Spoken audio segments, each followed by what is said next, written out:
मुंबईच्या मानखुर्दमध्ये एका गोविंदाचा मृत्यू, दहीहंडीचा दोर बांधताना खाली पडून मृत्यू। दरम्यान आतापर्यंत 75 गोविंदा जखमी असल्याची माहिती। 32 जणांवर उपचार सुरू, उर्वरित 43 जणांना डिस्चार्ज। मुंबईसह महाराष्ट्रात दहीहंडीची धूम। ठाण्यामध्ये कोकण नगर गोविंदा पथकाचा विश्वविक्रम।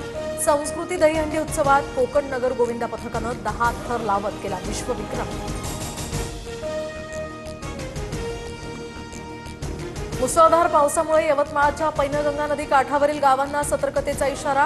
ढाणकी बिटरगाव रस्त्यावरील पुलावरून पाणी वाहत असल्यामुळे 22 गावांचा संपर्क तुटला। पुराचं पाणी घरात शिरून मोठं नुकसान, शेतीपिकंही जमीनदोस्त।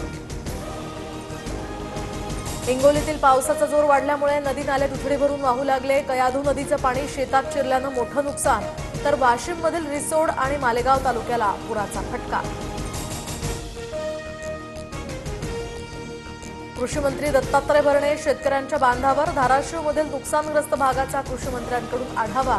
नुकसानीचे ताबडतोब पंचनामे करण्याचीही प्रशासनाला सूचना।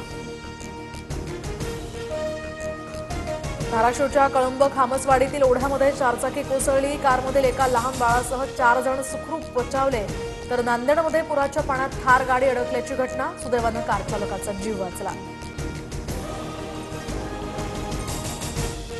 मुंबई विमानतळावर इंडिगोचं विमान धावपट्टीवरून घसरलं। मोठी दुर्घटना टळली। लँडिंग दरम्यान विमानाचा मागचा भाग रचनेवरून घसरल्याची माहिती।